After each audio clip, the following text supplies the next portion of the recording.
Hello YouTube, Super V Power here again, this time with a review of a handheld that I've owned since I was 8 years old.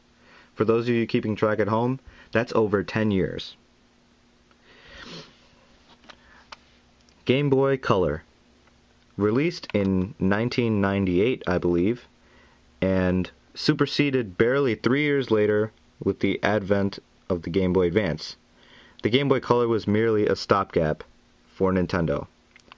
I got this in 2001 or 2002, which would make it after the release of the Game Boy Advance. The Game Boy Color was lowered in price to about $60, and that made it a very good first console for kids, because then you could spend less money on the console and more money on games, which make the console. I have many fond memories attached to this particular one, and it's held up pretty well considering its age. On the front you have the D-pad, B and A buttons, which are now engraved. You have a power light, which always glows red. A lot of my friends who are, not as well versed in the older consoles are like, hey, your power's running low. It's just a monocolored LED. Unlike the later Game Boy Advance's bicolor LED. You have the select and start buttons and a speaker. I really enjoy this atomic purple color, which, believe it or not, was a standard color. Here you have the 5 solid colors that were available. It was available in many colors right from the get-go, which continued the trend started by the Game Boy Pocket. It's got this red color, a dark purple, lime green, dandelion, and teal. And the 6th standard color was this atomic purple, which is not shown here. Right side, we've got the on-off switch, which is the first time it's been located on the side. Previous consoles, it was located on the top, right around here. On the back, yeah, the sticker's a little bit damaged, but model number CGB001. I still have the barcode intact, and of course the sticker. Those batteries are Energizer Advanced Lithiums, which I'll get to in a minute. And you have the extension port, link cable port, and volume knob. For some reason, going down on the volume makes the volume go up. I don't understand why they would do that, because, it's not really intuitive, but after 10 years you get used to it. On the top, you have an infrared communicator port. Now this is very similar to handhelds, PDAs, just like the Palm Pilot back in the 90s was the rage among business people. And so, I suppose, Nintendo took cues from that, market and put it on the Game Boy Color. However, this is the only Game Boy to have an infrared communication port, and it was very, very seldom used. And here, if you take out the game, you see a ribbon cable that connects the display to the main board, and this nice reflective thing. In any case, there we have the Game Boy Color. You can see inside and check out some little things, like for example the membrane. Basically that's how the D-pad transmits, D-pad and buttons transmit signals to the board. And yeah, I think now would be a good time to talk about the battery life.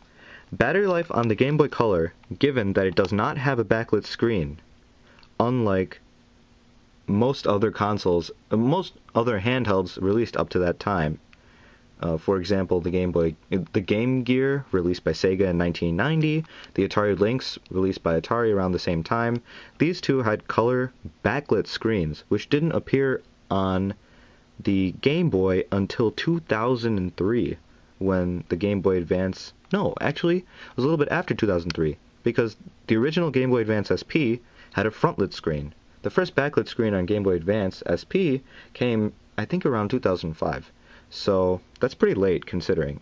However, the fact that it is not backlit lends itself to A, some really cool accessories, which I'll show you in a minute, and B, a phenomenal battery life. Granted, I don't play often, but I've had these batteries in here for about a year, and they're still going strong. They are lithium batteries, and so they'll last quite a bit longer. However, on an average set of AA cells, I've gotten well over 30 hours of gameplay before I start seeing a little flickering red here, and the screen start to dim. Excellent battery life, which makes this a great pocket, game system.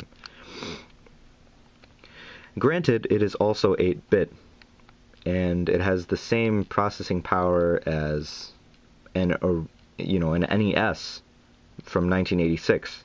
So the technology used in this thing was 12 years old at the time. But it lends itself to great battery life. Another company we see doing this is TI, Texas Instruments, with their line of graphing calculators.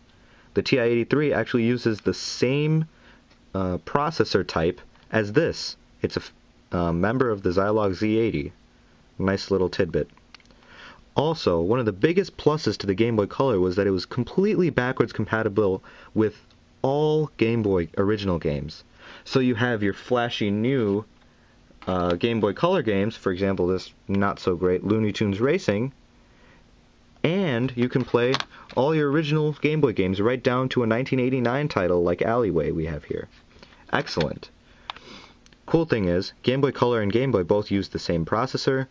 Game Boy Color runs it at 8 MHz, and when it's using Game Boy regular games, it drops it down to 4 MHz. Cool thing about using original Game Boy games, I got Tetris in here, the classic of classics. One thing that you might not know is that when you turn it on, you can select from 12 different color palettes.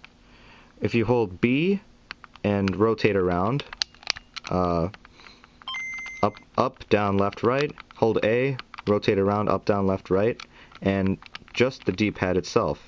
It doesn't let me do it.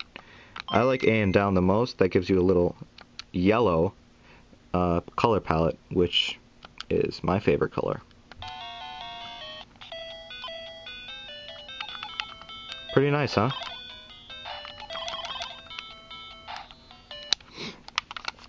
Overall, it's a great console, and one that I've cherished for many, many years. Now I'd like to cover a couple of accessories that I have, and rather than cram it into this video, making it a monster, I'll cover that in part 2. Stay tuned, and Happy New Year 2014! See ya!